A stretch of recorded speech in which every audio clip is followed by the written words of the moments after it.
Martin Hub by he like fully financially, full financially.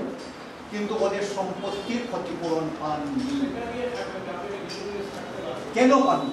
তাকে বা হয়তো সেটা একটা কারণ, সেটা হলো নেহেরু লিয়াকত বা নেহেরু লিয়াকত এগ্রিমেন্ট। আপনি যদি ইন্টারনেটে দেখেন নেহেরু লিয়াকত এগ্রিমেন্ট চলে আসবে, সেটা মিনিস্ট্রি অফ এক্সটার্নাল অ্যাফেয়ার্সের ওয়েবসাইটেও আছে। নেহেরু লিয়াকত এগ্রিমেন্টের ক্লজ বি বা সেকশন বি যাই বলুন আপনি, বা আর্টিকেল বিতে উল্লেখ আছে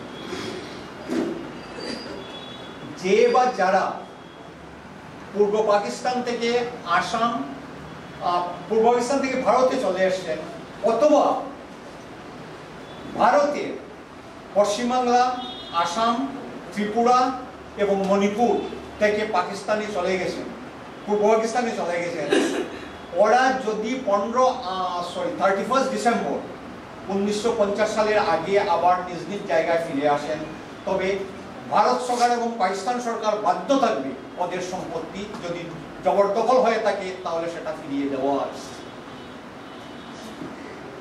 কেউ বা কারা যদি না যান, যেমন আমি পাকিস্তান থেকে এসেছি, আমি 31 ডিসেম্বর 1950 আগে পাকিস্তানে আবার ফিরে গেলাম না, আমার স্থাবর সম্পত্তির কি হবে? নেহেরু লিয়াকত এগ্রিমেন্ট মতে ওটা কিন্তু আমার মালিকানাই থাকবে, আমার মালিকানাই থাকবে। সেই মালিকানাটা কি হবে? নামে মাত্র মালিকানা, আমি কিন্তু সেটা এইখানে বসে আমি ওটা বুক করতে পারবো।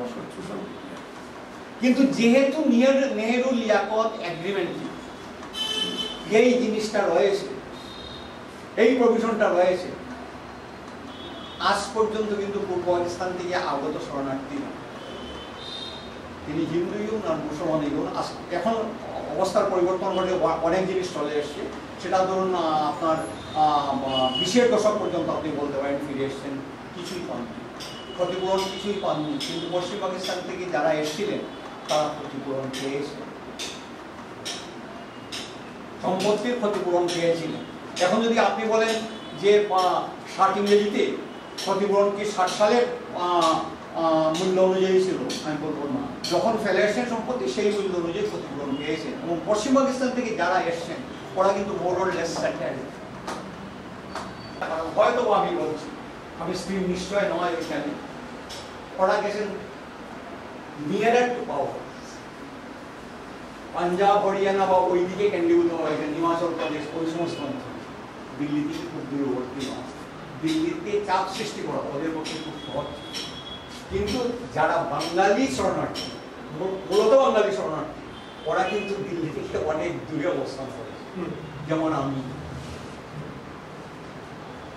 মৈত্র প্রকাশ এই ব্যাপারটা নিয়ে সব চাপ হয়েছে। আমি হয়তো আপনারা আপনাদের বোর করে ফেলবো, যদি আপনারা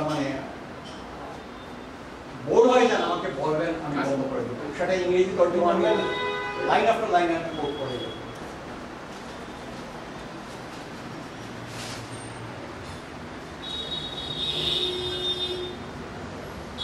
দেখুন 1968 সালে Displaced Person Compensation and Rehabilitation Amendment Bill 1968